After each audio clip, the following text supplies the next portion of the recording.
Quero dizer, portanto, que se nós queremos olhar agora este mundo da maneira nova, temos que olhar os fenómenos na sua complexidade. É uma palavra nova, tem 10 anos na filosofia, no sentido filosófico, que eu vou explicar.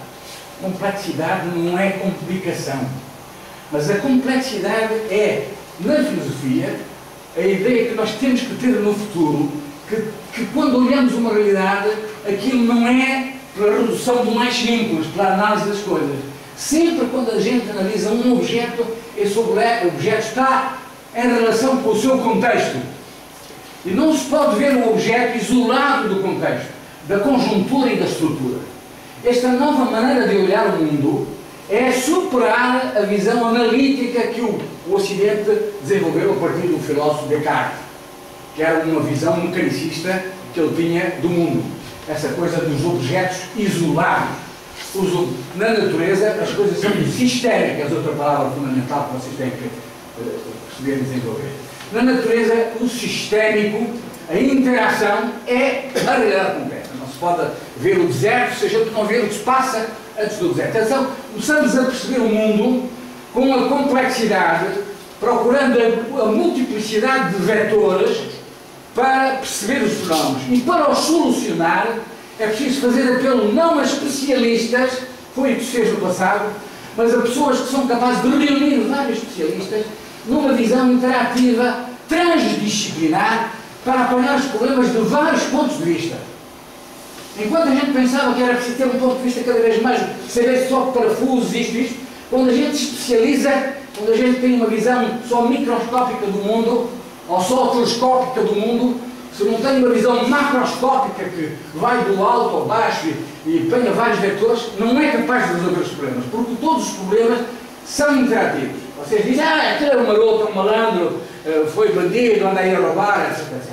E julgamos o tipo é que é o culpado. Ele tem lá o diabo dentro, ele tem culpa, ele é sozinho de culpa. Não se apercebe que o contexto em que ele viveu naturalmente empurrou para aquela vida. E a gente não pode perceber o fenómeno do banditismo, da violência, se não perceber o seu contexto.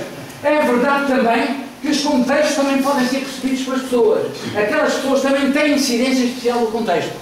E, portanto, deste vai-vem do contexto e de estrutura, das formas interiores e da forma exterior, as relações amorosas com as pessoas, são isto, antipatia, simpatia, movimentos que se fazem quando a gente diz aquele tipo bateu na mulher e não sei o que, é uma malandra. Pode ser isso, mas também pode ser que a vida dele esteja desgraçada e que a mulher não resolveu bem o problema dele, ou vice-versa. A mulher está, não se realizou devidamente porque não é só culpa dela, é o problema dele que se comportou, que bebeu, etc. E porquê que ele bebeu? Porque está desempregado, etc.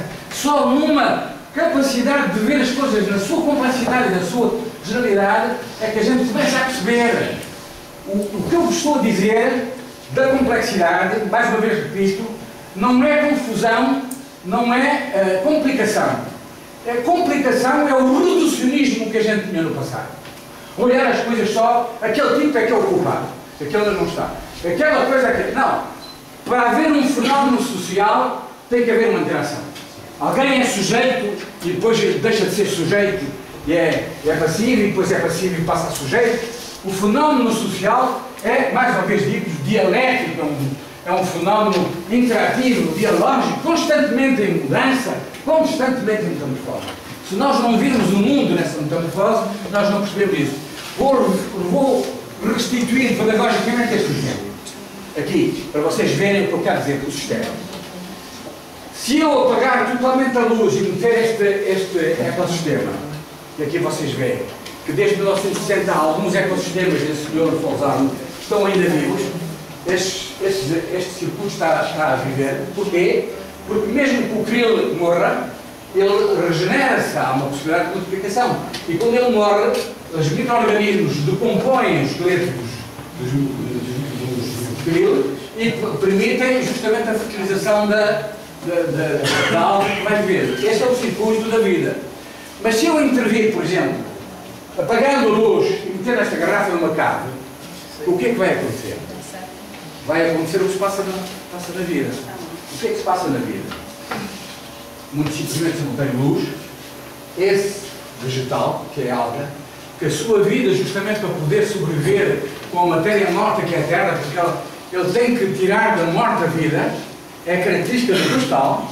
Ele então, se não tiver fotossíntese, se não tiver sol, vai ficando cada vez menor, vai morrer. E se ela morre, não há oxigenação aqui dentro. A atmosfera perturbou-se. E mais, se ela morre, o krill já não pode comer a parte vegetal que alimentava o krill. E todo o ecossistema, todo o processo da biocenose, da pirâmide alimentar, se subverte, porque o sol não funcionou no caso destas relações, e portanto este elemento não aparece. Felizmente o sol vai e vem todos os dias, é isso que faz a vida. E portanto, se eu ao contrário expuser esta ecosfera ali fora só, e passar uma intensidade de luz excessiva, acontece que também o problema do vegetal entra num desequilíbrio, o grilo entra também num desequilíbrio e, portanto, o ecossistema desregula-se. A regulação ecossistémica perdeu-se.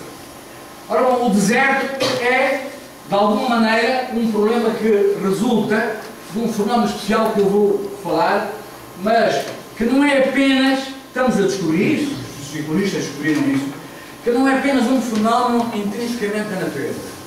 Há um ser vivo, reparem porque eu vou dizer que é muito importante agora, há um ser vivo chamado homem, que nesta pirâmide apareceu, claro, não sei, uns dizem que 1 bilhão de anos, outros dizem 150 milhões, uns dizem que é em Uruguai, e há outros que dizem que é aqui, no Croca. O homem começou aqui, é provável. Durante esta massa da humanidade, este homem foi um animalzinho que aqui está, muito típico, porque desde cedo, contrariamente aos outros animais, foi construindo pouco a pouco, claro, sobretudo na fase mais avançada do Homo sapiens, foi construindo uma coisa que nós chamamos de técnica, ou seja, a civilização animal.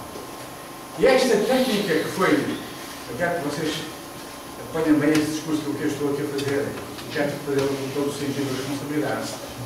Esta técnica foi uma coisa notável, porque foi isso que nos fez distinguir, foi isso que nos fez ter consciência, foi isso que nos fez pensar sobre os antepassados, foi isso que nos fez deixarmos a marca da predação, que é comer o outro, destruí-lo, para criarmos a marca da caridade, da solidariedade, da fraternidade, da construção desses belos poemas e tudo que nós fizemos no mundo, dessas construções científicas extraordinárias. Isso foi uma coisa extraordinária. Foi, e a gente tem que tirar o chapéu a essa marcha da humanidade. Mas na sua sofreguidão, este bicho também fez coisas negativas.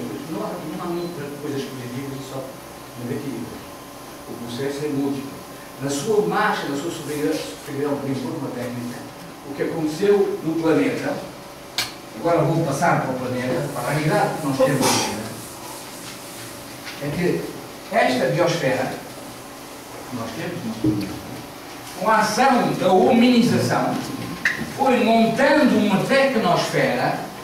A tecnosfera é, a gente começou com o martelo terra, a gente começou a transformar as coisas através da picareta, mas rapidamente passou à máquina de vapor, depois gastou muitas anos para pôr a máquina de vapor a funcionar, depois passou às correntes elétricas para a máquina de eletricidade, depois passou inclusive às máquinas atómicas, usando urânio, etc. Isto é, foi sempre buscando energias vindas de energias fósseis, vindas do fundo do nosso planeta, fazendo um esgotamento progressivo de materiais e de energias. Há um esgotamento em marcha que o homem, com a sua tecnosfera, foi fazer. E essa tecnosfera foi crescendo de tal maneira, crescendo no consumo energético e, sobretudo, na contaminação e na exclusão social, justamente por causa da pobreza de um lado e a riqueza do outro, que neste momento nós temos uma tecnosfera que está a chegar ao fim das potencialidades da biosfera.